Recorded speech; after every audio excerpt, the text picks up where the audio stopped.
Hello, welcome back to everyone that's tuned in to the American Ultra Stock channel. Thank you so much for being here. Today we're bringing to you guys a video, on all the three, not all of them, because the U16s have been overlooked here. I'm sorry guys, but we are going to be analyzing the rosters for the U17s, U19s, and U20s.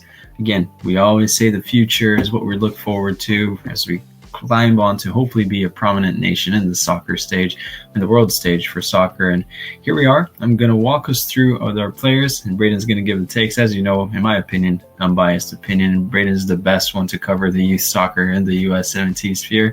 We're going to start with the goalkeepers. We have Jack Kortkamp from Sporting Kansas City, William Mackey, and then he plays at Salt Lake, and then the one that I think everyone may have heard about. He even practiced with the main squad once, Owen Pratt from the LA Galaxy. Thoughts on these players, Braden? Who do you think will be the starter?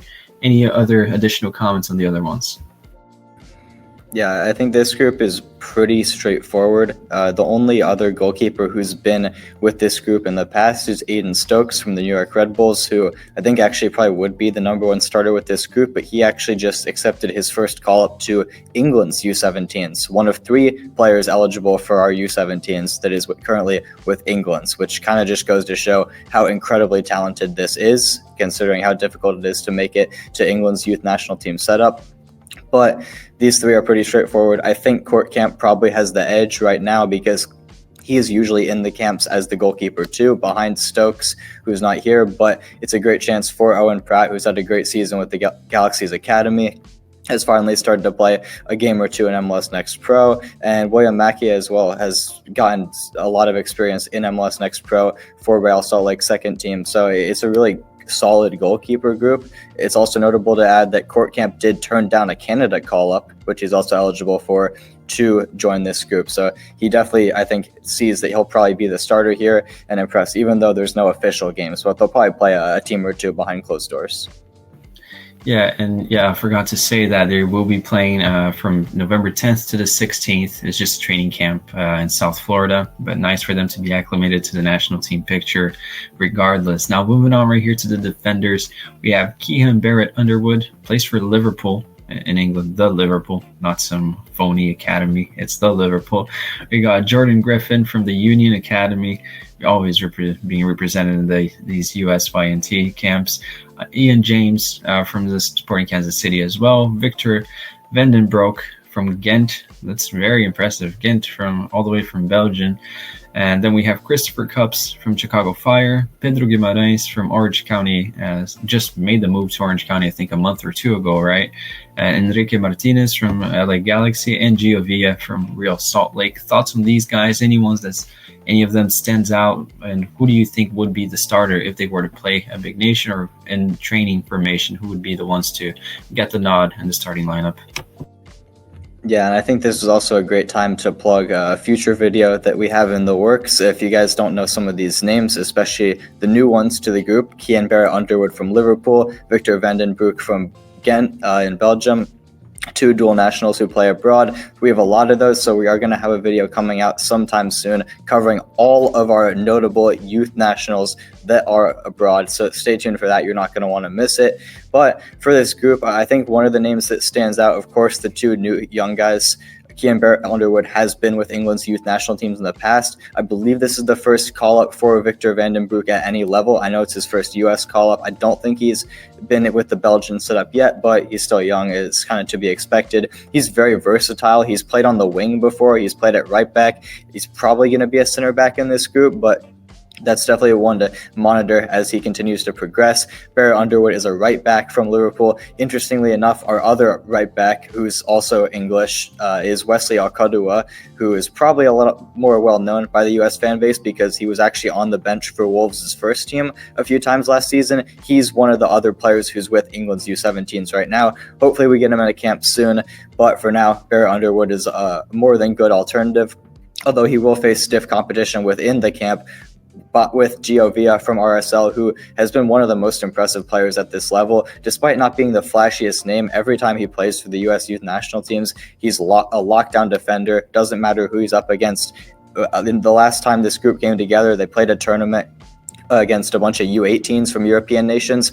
He didn't let anyone by him. One of the best defenders that we have. Christopher Kupp's is another one at the center back. He is the captain of this group from the Chicago Fire. He's a lot of experience within MLS Next Pro at such a young age, and he's definitely one to keep an eye on. And I have to give a shout out to Jordan Griffin. I don't think he'll start over Pedro Guimarães at left back, but it's his first U.S. Youth National Team call-up, and very well deserved based on the past year he's had for the Union. Always have to show love to kids from my academy.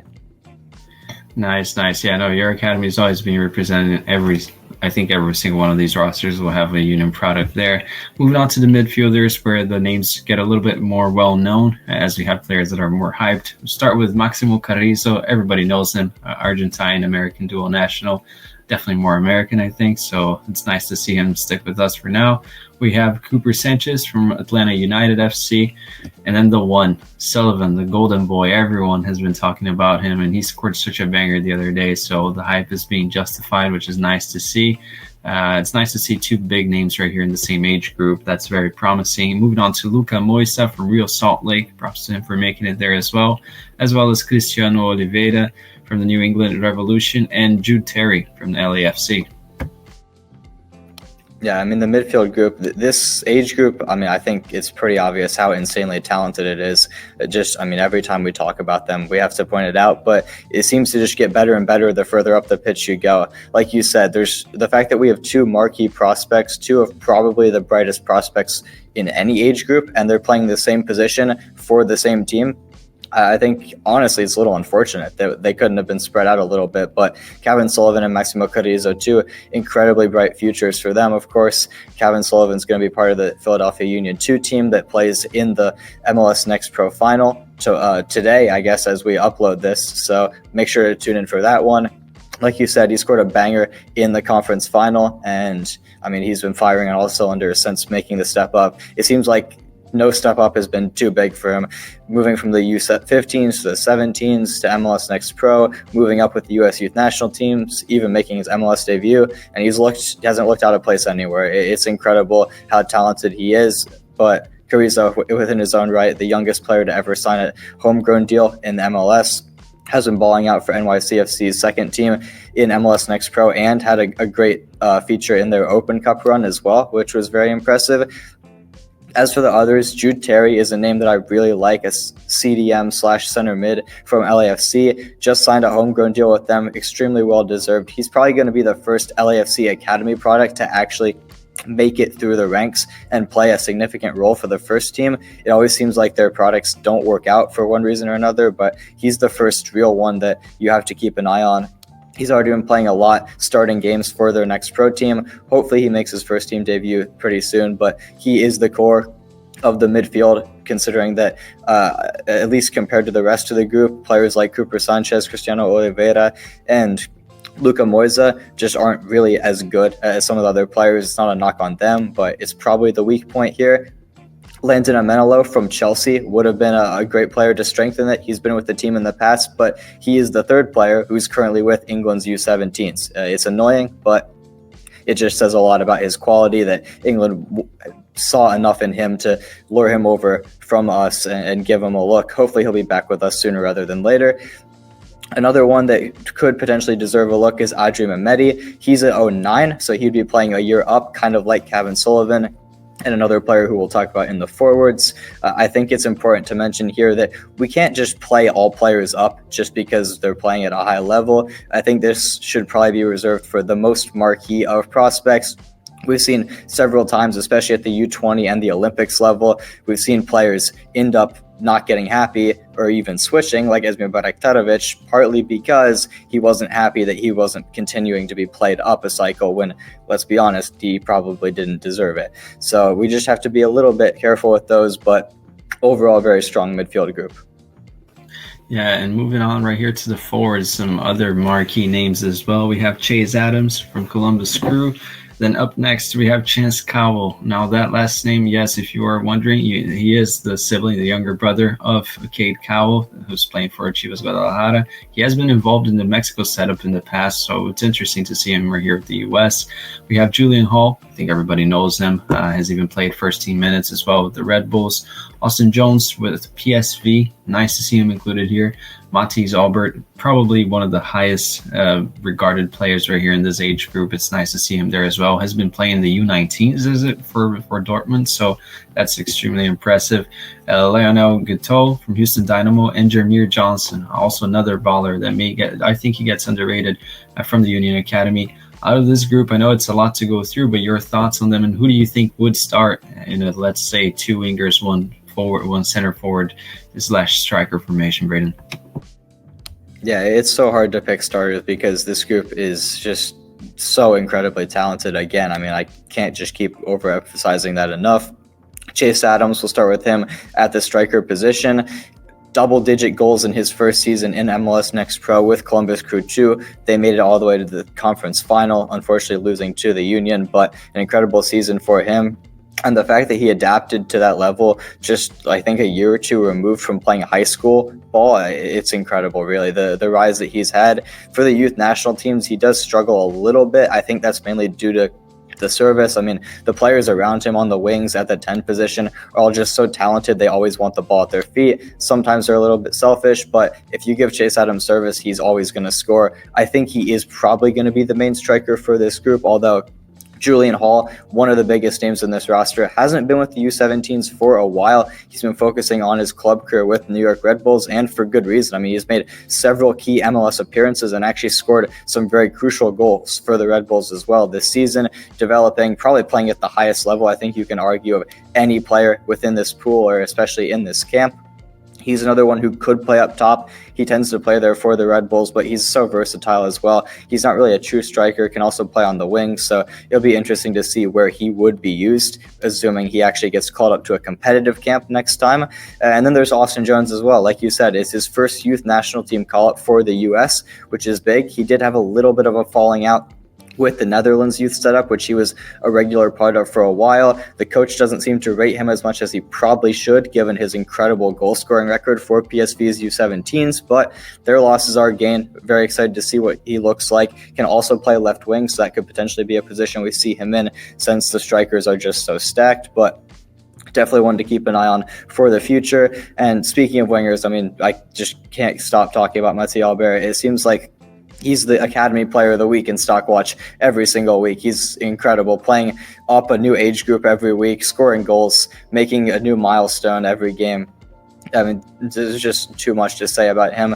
Probably, I would argue, the best player, most informed player right now in the entire camp, including Kevin Sullivan, which is saying something considering how many ballers we have here. He's definitely the main name to look out for, but Jameer Johnson, like you said, a great player in his own right. Chance Cowell, especially at the youth levels, you guys will remember from Cade Cowell. The Cowells, something about them at the youth levels, they're just different. Whether it translates to the senior game, I don't know. For Cade, it doesn't seem too much, but hopefully it's different for Chance. And then Leo Guiteau, he was overseas for a little bit, just came back to the Dynamo's Academy, and is now back with the U.S. youth national teams as a result. Hopefully he puts on a good impression as well. Yeah, and that wraps it up for this age group. I think it's probably the most hyped out of all these three right here. Maybe it's because they're a little bit younger, but I think it's fair to say that they have, I mean, look at the academies they've been playing for, and even the ones that are here stateside, impressing so much. So I think, as we said in the past, it may be the true golden generation. Now we move up right here to the U19s. Again, same sort of thing. There will be a gathering from the 11th to the 17th, also in South Florida, just a training camp. Whether they place them on behind doors or not, it remains to be seen. But we start with the goalkeepers right here. Zachary Campagnolo with the Colorado Rapids and Andrew Rick from the Philadelphia Union. Only 2 goalkeepers. Who do you think gets the nod? Yeah, so I think it's also important to mention before we get into it that the U19s are basically a combination of the 06 and 07 groups, because apparently USSF is just a little too lazy or don't see it as a priority to have a U18 team, which is a little frustrating, but these are basically the B team for the U20s. We'll get into the U20 roster after this, but these are the guys who are fighting for a spot but haven't necessarily made the cut just yet. They're fighting for, I mean, there's not a lot of spots to go around and there's a lot of players, so having 2 groups does make sense. For these goalkeepers, it's kind of straightforward. Campagnolo was with a U18 camp earlier this year, and he's been a somewhat regular part of the 07 group. Andrew Rick is somewhat new. I think this is his second U.S. Youth National Team camp, but he's definitely earned it. Playing games in MLS for Philadelphia Union, not looking out of place, making some incredible saves as well, including one that ended up on SportsCenter. And then also balling out whenever he's called upon for the Union 2 in MLS Next Pro. He'll be the starting keeper for the final later tonight against North Texas, Dallas's Academy. Two great goalkeepers. The only one notable to mention that isn't here is Duran Fari, who was in the last U19 camp. He drops out in favor of Campagnolo. It's probably a good idea to give someone else a look, especially since Fari is playing overseas, and as just a training camp, it's going to be a lot of domestic players. You'll see that. I think there's only one player who plays abroad that's in this group. Yeah, definitely. And like you said, that kind of justifies why it's sort of a B team right here. The academy names, if you don't really know these players, it's a little bit less attractive. That's not a knock on them. They made it right here to a U.S. Youth National Team camp as well. So these players do need to be getting attention from us. And we start the defenders with Andrew Bayera from the NYCFC Academy, Jose Magana Jr. from LA Galaxy, Neil Pierre from the Union, Owen Prestes with the Columbus Crew. Then we have Stuart Hawkins with the Seattle Sounders, Harbor Miller with LA Galaxy, Jackson Platts with Orlando City FC, Chibuki Ukaegubu. I think I did quite well right there with the pronunciation. And then finally, Oscar Varhoven with the Earthquakes Academy. Now, out of these players, anyone that stands out for you, Braden? Yeah, obviously Neil Pierre is going to be the big one from this group. The 07 center back, he's been captain of the U18s in the past for the U.S. He's gotten other U19 call-ups. He's the main one of this group that you can project to not only be the best at this level, he's been bossing it in Next Pro for Union 2 all season. Also going to be a key starter in that team that's playing in the final tonight. And I think he also projects to have the longest or the highest long-term ceiling of any of these players, maybe even within the whole team, to be honest. And it's much needed considering how bad our center back depth is. So hopefully he can progress through the ranks soon. Otherwise, outside of that, the center backs are pretty standard. Stuart Hawkins has been doing solid in MLS Next Pro for Seattle Sounders second team. Jose Magana continues to have good season after good season for the Galaxy Academy. Jackson Platts at Orlando has been all right. Uka Egbu, I'm excited to see him in every camp just because it's something different. It's USL Championship representation.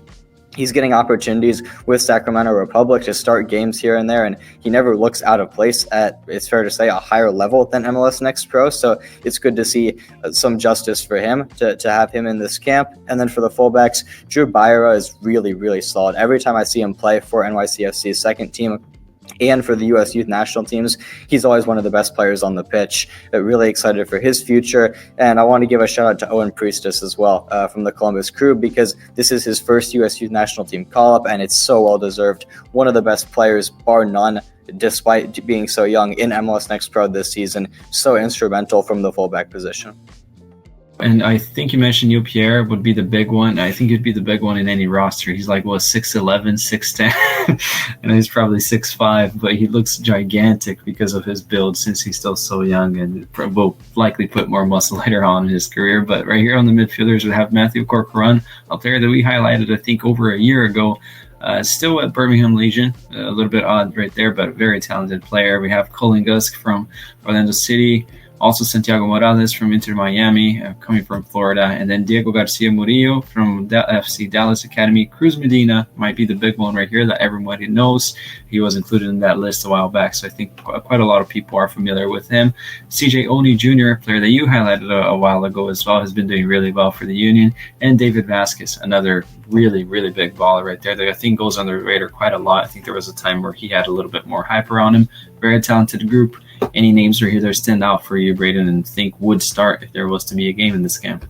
I do think that the midfield is kind of a weak point for this group, especially when you look at the base of it, the CDMs, the center mids. There's only really one true 8, I feel, in this roster. It is Diego Garcia from North Texas, who will be on the other side of that MLS Next Pro final that's happening tonight. So many players from our youth national team are featuring, so you don't want to miss it. It's the highlight of the best youth in the country. But Like you said, Matthew Corcoran, we highlighted him a while ago. I have a feeling that now that he is 18, he probably would have been in Europe by now if he didn't have a long-term injury, which was a key thing that held him back. He just returned from it. This is his first U.S. Youth National Team camp in a while because of that, but it's great to see him back. I think if he can continue to get back to the form he was on before the injury, he probably even has a shout at making the U20 team. And to say that as a USL Championship player, it's very difficult to do. So he's definitely one to watch.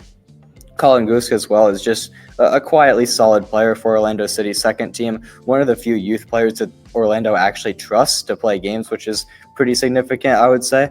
And then for the more attacking players, there seems to be an abundance of cams. I mean, it just seems to be one of the positions that we always produce throughout the U.S. youth national teams. There's always so many of them. There's almost like 4 or 5 of them here.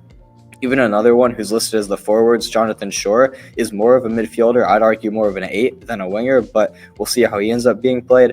Like you mentioned, David Vasquez and CJ Olney, both from the Philadelphia Union. They play on opposite sides, but both are more traditional 10s. I mean, for the Union in a diamond midfield, they have to play different positions, but both probably work best in the middle of the park as the number 10. Such technical players. Like you said, Vasquez going under the radar a little bit, but I think Olney's gone more under the radar than anyone. The fact that it's taken him this long to be an actual inclusion in a U.S. Youth National Team camp is outrageous to me. I mean, he's been probably the best young player in MLS Next Pro, bar none. And the fact that some of these other players have been getting consistent call-ups, looking at you, Cruz Medina, over him is a little bit ridiculous. But overall, I mean, there's a lot of talent here onto the forwards.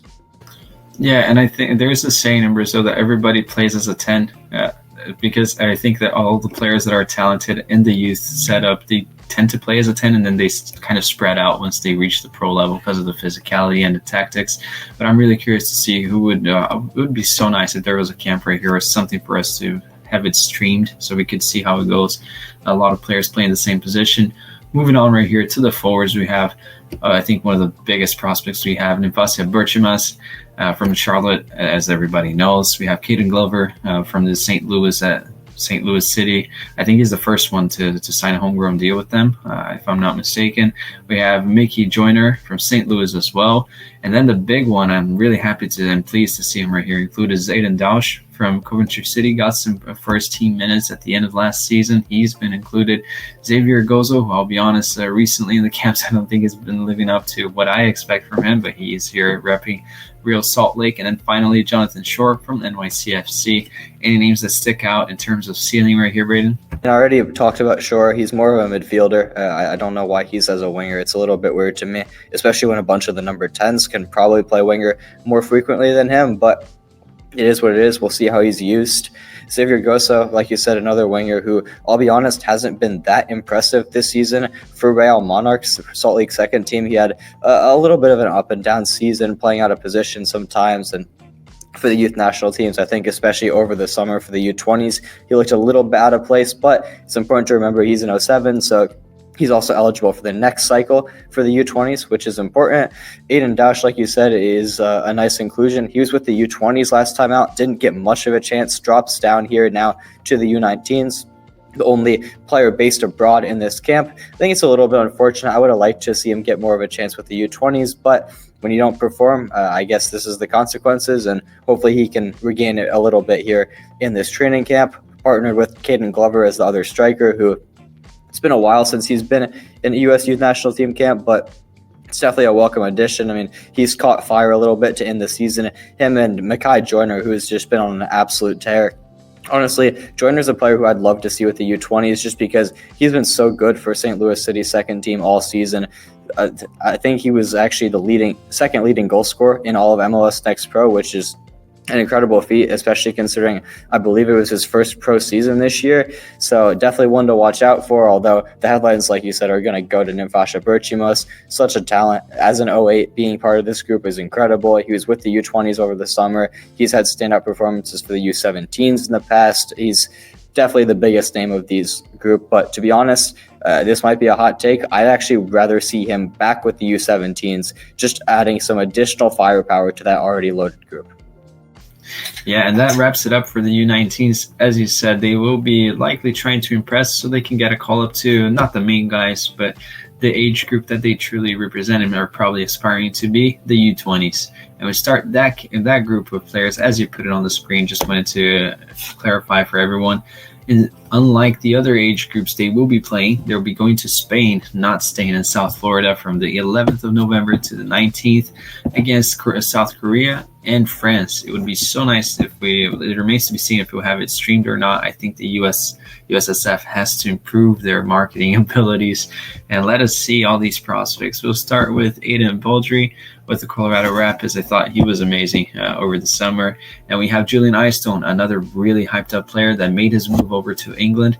Out of these two, I know it's just two guys, it's kind of tough to pick. Do you think we go with one starts each game, or do you think there is one of them that is clearly ahead of the other? Yeah, I think it will probably be one starts both games. The notable omissions here are Diego Cochin, who will be with the USMNT senior team. That roster comes out on Sunday, but it's confirmed he will be in that team. So look forward to seeing him there. Maybe he gets a game, probably not, but it's nice to see him there regardless. And then Gavin Beavers, who's probably the second best keeper in this group behind Cochin, gets a little bit of rest after a long season with RSL. He played some key games for their first team, so much deserved break, and giving Brodry and Eystone a chance to shine, a chance to maybe earn a spot on the final roster when it comes to World Cup time in 2025. I think one of them will play both games. Personally, I think Eystone is viewed as a long-term better prospect, but I think Brodry is probably the better player right now. Yeah, and I think a lot of it has to do with the academy that he's playing for. But if people watched, I thought he was one of the only guys of this age group that held his own over the summer. I think these guys, a lot of them have a lot to answer for and make a point as they continue preparations for next year's World Cup in this age group. Remember, there we have that to look forward to. Going over to the defenders, we have, I think the biggest name is Mattia Kimboni from DC United. As we know, a few clubs from Europe have been looking at him. I think Bournemouth, namely, was the latest one to be rumored. He'll be there. Noah Kai Banks, who we both said you've been adamant on him being the biggest prospect we have at the center back position, coming over from Augsburg, Germany. Well, we're going to be in Europe regardless, but he's repping them. We have Aiden Harangi from Frankfurt, Eintracht Frankfurt as well. Then we have Nolan Norris, the captain over the summer from the FC Dallas Academy. Reed Baker-Whiting from Seattle Sounders. I'll be honest, I'm a little bit surprised that he's included here. I thought the guy was gone for such a long time, but it is a really good player, very versatile as well. Leo Dudu from Blackburn Rovers. Ethan Kohler from Werder Bremen. I think he was with the Oakland Roots before, made the move over to Europe last year. And then we finish it up with Joshua Winder, another one of the biggest names that we have included here. Thoughts on this? I think it's a pretty stacked group right here, but who would you start? Since we are talking about game time, there are going to be games. Who would you start, and any notable omissions right here, Braden? It is interesting because I think you see for most groups for the U.S., the attack is always what stands out, especially when you look at the U17s. It's that, the midfield, even with the U19s, there's a lot of big names, but I think the defense might be the strongest point of this team, which is, again, much needed as we usher in the new generation for the USMNT. Hopefully, in a couple of years, these guys will make the jump, but Noah Kai Banks, Josh Winder, Mattia Kimboni, definitely probably the best three defenders in general, maybe the three of the best players on the roster in general. I think it might be the first time all three are in camp. Banks was in the last camp. Akimboni was injured for the last camp, and Josh Winder was supposed to be in the last camp, but he pulled out late due to an opportunity to train with Benfica's first team. He's rated very highly over there. It's going to be great to see them all battle it out for game time. I think I'd probably go Banks and Winder to start, just because Akimboni is recovering from an injury, and Winder does have experience at the U20 level before, in the last World Cup 2 years ago.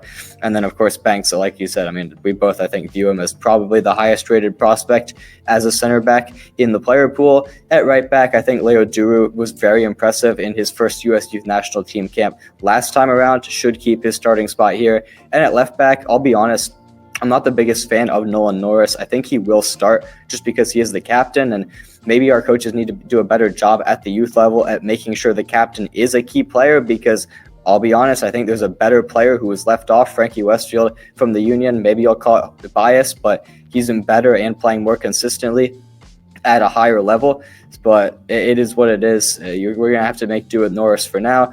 Reed Baker-Whiting was in the last camp, but he was there as a forward. Him being included as a defender is a much welcome change because he is just not a winger, and he's a lot better as a left back. Hopefully he gets enough playing time to show that. Yeah, definitely. Moving on right here to the midfield, there's a little bit of a revamp compared to the summer where we had a lot of absences, but we have, I think, the biggest name right here for people that are, and we're not judging, but people that aren't really with a spotlight on the youth. We have Benjamin Kramaski. As we know, he's probably the biggest name here in terms of first team experience. He's been involved with Inter Miami. We all know he was included in the Olympics as well. Then we have Brooklyn Reigns from the Dynamo. Then Pedro Soma from Barcelona. He made the move, I think. He just recently made the move, has been doing really well there. Hopefully he makes it permanent. Then we have Taha Habrun from the Crew. Really good player for the youth level, always performs. And then Pedro Rudizio from Feyenoord and Nico Tsakiris, who was, I think, the best player over the summer for this age group, at least from the games that I watched. Thoughts on these guys? Do you think that this new crop, we have some new names right here compared to the summer, who would you start in these games, Braden? I think the midfield group is probably the most locked in of any group, especially from this U20 team. I mean, players like Tsakiris, Habrun, Kramaski, Reigns, Soma are probably all locks realistically. There's only one spot up for grabs, and Paulo Rudisel from Feyenoord, after impressing in the UEFA Youth League, scoring a goal for them there, does come into the team. He was with the US U19s last window, but he makes a step up. I'm assuming we weren't able to watch the games because, again, there was no streams, unfortunately, but I'm assuming he impressed with the U19s in that camp as well. Gets a chance here. Two players drop out. Sergio Orahel, who's been a regular with this group. A bit surprising to see him drop out, not because I don't think he should have dropped out. I think he's probably the weak link in the group in the past, but it just seemed like the managers loved him so much. But it's a welcome change to see some new blood. Hopefully Rudisel does well. We know the quality of the rest of them. Yeah, and that brings us to the forwards, the guys that will be entrusted with scoring, which was something that was definitely missing over the summer. We have Luke Brennan from the Atlanta United FC, Kero Figueroa, a lot of hype with him, as you guys may know, but I'll be honest, was not impressed over the summer. Hopefully he bounces back. He hasn't really been utilized as often as we would have liked for the Liverpool Academy. Moving on to Peyton Miller from the New England Revolution. Cole Campbell, I think, is the biggest name right here. I think is, in my opinion, I haven't watched all of these guys, but one of the most talented, even in his little cameo against England way back when his first camp. Really impressive. As we know, he's been getting actively involved with the first team at Dortmund. Christian Fletcher, another baller, now at Nottingham Forest. And Ruben Ramos Jr. for LA Galaxy, plays for the Ventura team, which is the Galaxy B team. Out of these guys, who would get the nod if we had a must-win game, which I think both of these games are, Braden? Yeah, the wingers are very strong, like you said. I mean, obviously, Cole Campbell's the big name coming in, and it's kind of crazy to see a player of his quality still with our U20s. I think there's an argument to be made that he's pretty close to a senior team call-up. I wouldn't necessarily be against it. I think it's kind of been a point of weakness of recent years, actually integrating youth into the senior team, which is weird because the whole team is so young, but they all got integrated at such a young age that they've kind of just stuck together through the years. It's time for a little bit of new blood to come in, and maybe Cole Campbell could be that. But for now, he had some much-needed firepower to the U20s on the wings. Peyton Miller is another key player on that position. He is usually a left back for his club, for the Revolution. He plays a lot of games in MLS for them there. For some reason, U.S. Soccer continues to think he's a winger. He's just not. Hopefully, he gets put at fullback sooner rather than later. But he is capable in that position, so I expect him to get some minutes. Christian Fletcher as well. Him coming back into the team after an injury is also huge. Him and Gamble are definitely the two best wingers in this group, and they're going to prove that in this camp. Luke Brennan was okay in the last camp. I don't know if he justified keeping his spot, but he didn't necessarily do anything to lose it either. And then I do have to say, the one main criticism I have with this roster, and maybe the one main criticism in general of any of the rosters we've talked about today, is the striker situation for the U20s. Kero Figueroa just hasn't been that impressive for a while with U.S. youth national teams. He was with the U19s last camp. Somehow he did enough to earn a promotion to the U20s again. I just don't see it, to be honest, especially when you're leaving off Marco Zambrano, who I thought was one of the best players for the U20s last camp. Doesn't really make sense. And then add in the continued inclusion of Ruben Ramos Jr., who has usually been a winger for this group, will probably be a striker now just due to the roster complexion. I just don't think he's at the level. Again, not a knock on him. He is an 07. He's eligible for the next cycle. I just think we have better players now, namely Eddie Davis from the Philadelphia Union, who has just outperformed him at a higher level this season. But other than that, I mean, this is a really great team. 3 great youth national teams that we talked about today. Lots of great talent coming up through the ranks. So anytime you get a chance to catch their games, make sure to do it. Yeah, and let us know in the comments below what names you will be watching out for. Obviously, a lot of players that we covered today. And leave us your prediction. I don't know if we'll get to see it, but leave your prediction on what you think this crop of players can do against France and South Korea. So let us know. Leave a like, subscribe, share with your friends, and we'll see you next time.